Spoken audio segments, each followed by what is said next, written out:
Xo'p, assalomu alaykum do'stlar. Demak, sizlar bilan bugun Finlandiyaga ishga topshirish bo'yicha video darslik bo'ladi. Siz videoni boshlayman. Videoni boshlashdan oldin faqatgina o'zbeklar uchun Kanada yoki Amerika yuqori maosh bermaydi.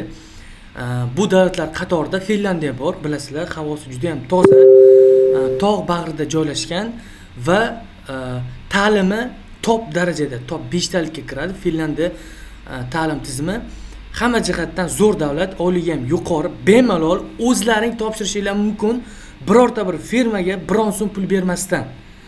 Yaqinda bir 3 oymi 4 oy oldin bir 20 kishi aloqaga chiqdi. Telegram orqali mana shu konsalting firma bizani Finlandiyaga mavsumiy ishga jo'natmoqchi edi. Biza $1000 berib qo'ydik shartnoma qilib. Va yaqinda o'sha firmani boshlig'i qamalib qoldi degan gaplarni eshitdim va $1000 pulni endi qaytarib olish muammo bo'ladi. Eng qiziq bu yoqda, eng muhim narsa bu yoqda ketgan vaqt 4-5 oy davomida kutishgan. O'shanaqa kutmasdan, $1000 risk qilmasdan mana o'zlaring ishga topshirsanglar bo'ladi. Hozir video darsi sifatida men sizlarga taqdim etaman, noldan tushuntirib beraman. Faqatgina sizdan bitta iltimos bo'ladi. Mehnatni qo'llab-quvvatlagan holatda albatta bu $1000 lik video darslik kamida va o'zlaring bemalol ishga topshirsanglar bo'ladi. Birorta bir firmaga biron so'm pul bermasdan. Hozir Telegram, WhatsApp orqali juda ham ko'p kishi chiqib ketgan. 100% seni ishga jo'nataman. Angliyaga, Germaniyaga, NAK kompaniyasiga, Adidasga, balobatlarga, kola zavodiga deb aldab pulni olib qo'ymoqda. Agar pullaringni chet elga chiqarib olsanglar, biron so'mini qaytarib ola olmaysizlar. Ehtiyot bo'linglar. Tekshirib berish xizmati bor bizda hujjatni. Telegramda ichgan mana shu videoni kommentariyasida bo'ladi. Hammaga pul bermanglar do'stlar. Demak, Finlandiya bo'yicha video qo'llanmani boshladik. Faqat mehnatni qo'llab-quvvatlagan holatda iltimos sizlardan har kuni shunaqangi video darslik ko'rishni xohlasanglar, faqatgina bitta like bosib, kommentariyada o'zingizning ismingizni, qaysi shahardanligingizni va kasbingizni yozib qoldiring. O'sha kasb bo'yicha, o'sha yosh bo'yicha men yangi vakansiyalar joylab boraman. O'zingiz bemalol tekinga topshirishingiz mumkin bo'ladi. Demak, birinchi boshda bu saytning linkini men albatta Telegram kanalimga qoldiraman. Telegram kanalimning linki mana shu videoni albatta kommentariyasida bo'ladi.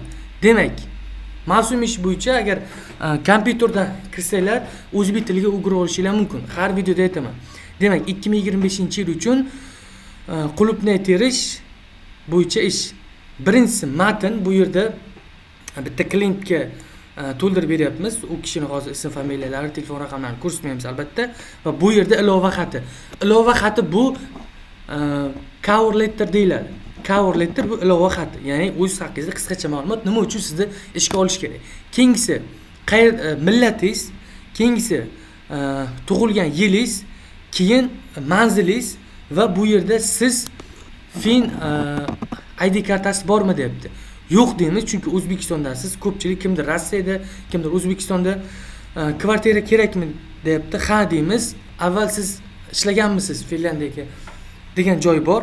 Ha, yo'q bor. Bitta narsaga ahamiyat beringlar. Agar O'zbekistondan, O'rta Osiyodan ishchi olmasa, bunaqa savol berilmasdi.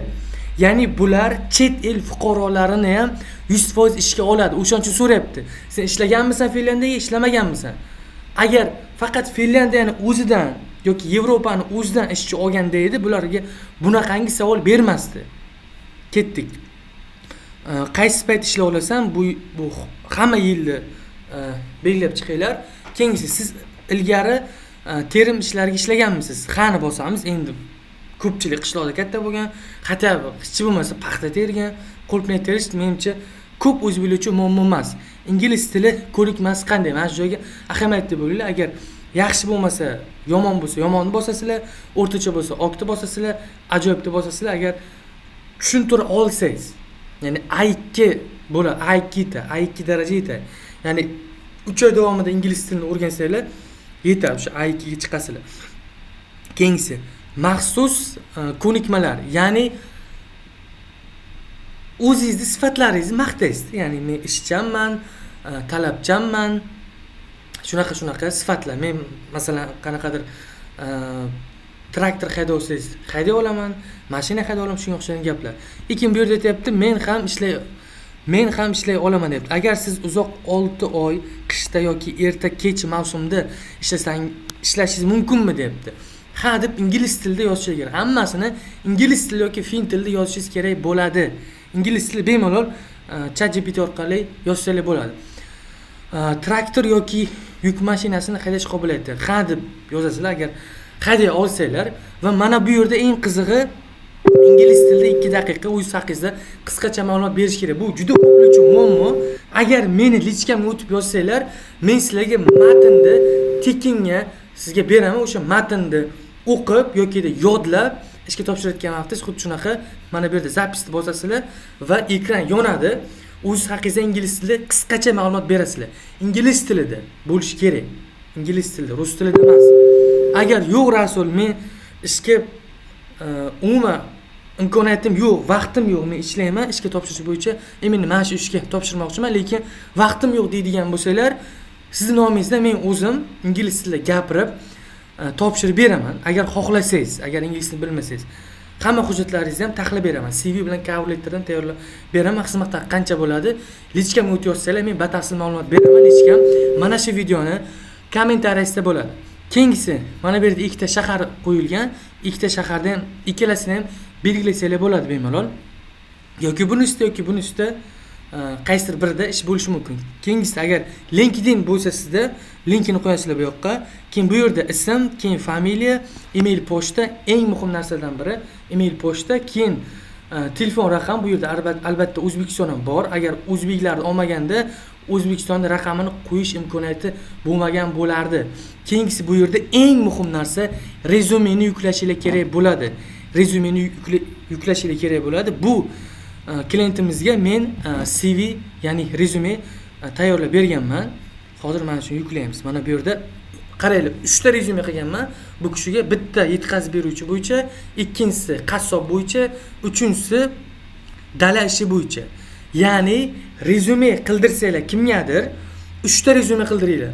Bitta asosiy kasbingiz, ikkinchisi bu qo'lingizdan kelayotgan ish, uchinchisi xadovoy kasb, ya'ni ko'p uchraydigan, talabgir bo'ladigan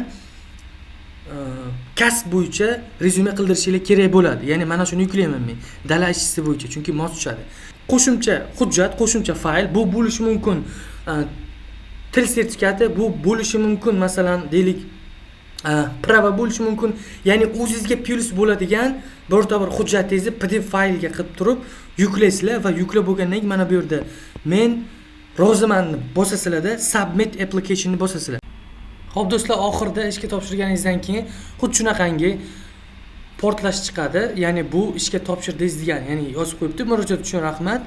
Biz sizni arizangizni oldik va uni tez orada ko'rib chiqamiz degan yozuv chiqadi. Xullas, CV cover letter tayyorlab berish xizmati kerak bo'lsa, Telegramdan yozinglar. Telegram linkga mana shu videoni albatta kommentariyada bo'ladi. Lekin shoshilinglar, bu vakansiya 2 yoki 3 kunda yakunlanadi, yopiladi. O'shaning uchun tezroq harakat qilishinglarni so'rab qolgan bo'lardim. Hammaga rahmat.